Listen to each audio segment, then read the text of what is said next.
cat whisper. So this is Kelsey Scharnhorst. She was my college roommate. I'm visiting her in Portland, just hanging out and doing shows and having fun. And this is her cat Floki.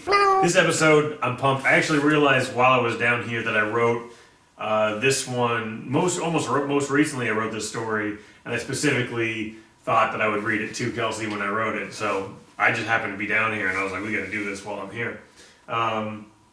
Cool, and the story is called Smoke in the Summertime, which is a weird title for the story because it's literally, that is the premise I used to write the story, was I just smoke in the summertime, and then I just made up a story based on that. So, yeah, this is the story.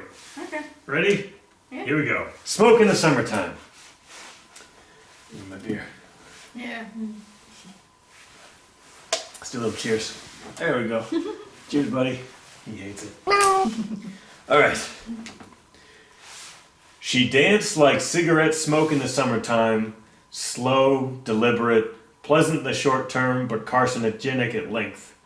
Their eyes watched from under the brim of weathered cowboy hats, and her eyes flickered around the room, returning every glance and disappearing in and out of the thick cloud of tobacco smoke that filled the saloon. The atmosphere was stagnant as the parched local life assessed whether she planned to quench or incinerate. These were dry folk. They looked like drought. Chapped lips stuck to gums, skin cracked and blistered, sunken eyes glared from their sockets. She twirled and threw back a shot of whiskey from the top of the piano, pausing to judge the character of the woman playing it. They locked eyes and the musician gave her a smile and a nod, never breaking the parlor song rhythm that her fingers heavily slammed out on the keys. Neither of the women seemed to be from town. The dancer was lean and sharp, but healthy looking, dressed in a strange earth-colored gown with red silk streaming off of her joints. The musician was a rosy-cheeked, portly woman with smile lines weathered into her face. She wore the thick canvas pants and leather boots common among the men around her, but her shirt was clean white cotton with frills at the end of her sleeves. The dancer wore no shoes. As the song died down, the musician stood up to take a break. None of the patrons so much as raised an eyebrow. "My name's Marla," she said, as she extended a frilly wrist towards the dancer. "Can I get you a drink?" "It is good to meet you, Marla." The dancer spoke slowly and with an indistinguishable accent. Her eyes seemed red, but perhaps that was just the sunlight coming through the dirty windows. "I would love a drink." "So what brings you to Drywater?" Marla struggled to make eye contact as the dancer's long, curly black hair teased the tight skin along her collarbone. The dancer flashed a bright smile. "You do not think I am from here?" "I am. Where are you from?" The bartender interrupted, unsmiling and whistling through the broken teeth he still possessed. "Bullshit, she's from here. I ain't seen her around." The dancer raised her eyebrows and threw back the tequila that Marla had bought, maintaining eye contact with the bartender as her tongue slowly licked around the inside of the glass. Marla swallowed awkwardly. "Maybe I have been avoiding you," the dancer said at last. She slid the glass across the bar top and the bartender caught and refilled it, not breaking eye contact with the dancer. Marla stammered, seeking to regain the dancer's lost attention. "Well, if you're from here, how come you're still here? Drywater is a mining town, and a small one at that. Surely a pretty woman like you would have more luck living in the big city." The dancer took Marla's empty glass from her and held it out to the bartender, who obediently refilled it. She passed it back to Marla. "I have no need for money, my Marla, and I liked Drywater better before it was a mining town." The dancer seemed to lose herself for a moment, and Marla realized the saloon was completely silent. As she looked around, the other patrons seemed to be frozen in place. She felt a hand on her shoulder and turned into the dancer's embrace. The tall, slender woman held Marla's face firm against her chest. "My Marla, we have an errand to run." And with that, the two strolled out of the saloon and onto the dirt road that ran through Drywater. Marla found herself staring at the dancer's bare feet. They landed soft against the earth and were not coated in the dust or dirt that caked and crusted onto her own boots. The earth seemed to release her with every step. Where are we going? The dancer did not look back. To the building of the mining company. Marla practically had to jog to keep up. Wind began coming in strong from the east, whipping tumbleweeds down the street. I think another storm is coming. The dancer laughed. Yes, the last storm. She strolled up to the oak doors of the largest building in town. The sign out front said Dry Water Mining Company. She swung the door open hard, and Marla followed behind. At the front desk was a young man with a thin goatee and clean clothes. He stood up as the dancer walked in.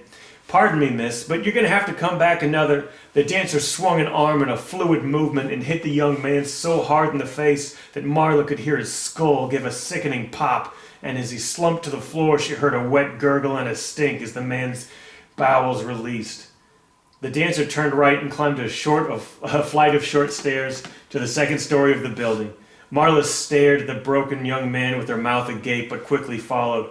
Upstairs was an office space with one large desk that the dancer had an older fat man pinned to. She hissed in a language Marla had never heard, and as the old man pleaded, the dancer gripped his throat with her left hand and raised her right hand in the air. Sunlight silhouetted her fingers, which danced through the dust upturned by the struggle, and her little finger bubbled and cracked while bending in impossible ways. The dancer hummed and hissed with her eyes closed, hips moving to an imperceptible beat. Marla watched in shock as the beautiful dancer's finger turned into a scorpion's tail, which gave a dramatic flourish and disappeared into the old man's mouth. His eyes bulged and watered as he screamed silently. As his body went slack, Marla noticed the skin near his eyes and lips turning black. With a satisfied look, the dancer withdrew as if nothing had happened and wiped her little finger on a strand of red silk. She strode past Marla, down the stairs, past the young man's body, and out the door. Marla looked from the body to the staircase twice and ran after the dancer as fast as she could. As she ran out the door, strong hands grabbed her shoulders, stopping her completely, and the dancer pressed her mouth against Marla's in a kiss so passionate that Marla forgot the bodies behind her and melted into the woman before her, their tongues becoming intertwined and the dancers somehow wrapping around Marla's several times like a tiny serpent. The dancer's tongue pulled hard as it unraveled back into the dancer's mouth, keeping Marla's mouth pressed close. Marla was vaguely aware of the dust storm kicking up around them. She could hear the townspeople scurrying for cover and shuttering windows. She could feel the sand stinging her face, but she no longer seemed confined by her body. She was warm, comfortable, and felt the deep glow of ease emanating from within her. The dancer pulled back and looked deep into Marla's eyes. They both smiled, and the dancer gave a long farewell kiss before backing off into the mining company's porch. Wait, Marla shouted, holding her hat to her head. I don't know your name. Why did you want me to follow you? The dancer began to twirl and slide into the dust storm. Marla heard her voice as if the dancer was whispering in her ear. Only the wind may speak my name, and only the earth knows it. So that's the story. Fabulous. You liked it? Yeah. Yeah!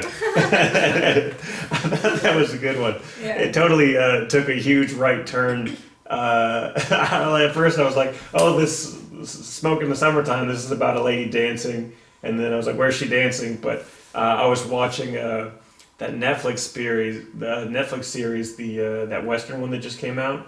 Do you know what I'm talking about? I like that her name was Marla, because I think of Marla Singer as being kind of like a dark name. Yeah. You know? Yeah, and like twirling off into like a dust storm. I can't help but think of like burning. Yeah. You These know? are all things I was like, this is specifically crafted for Kelsey to enjoy.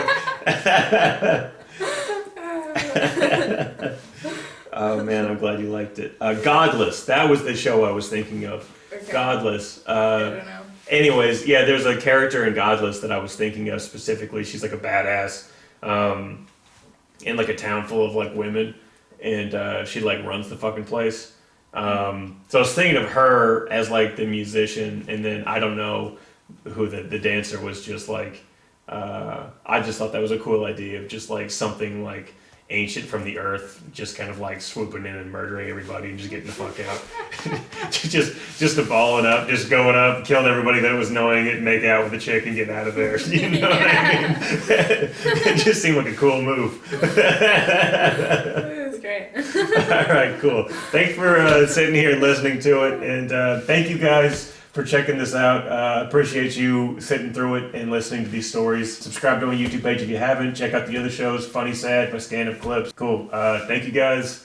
Bye, Kelsey. Thank you for doing this. Thank you for sitting here the entire time, Floki, and being a good little kitty. I'm impressed. Yeah, you killed it. All right. Someone Cool. like story time.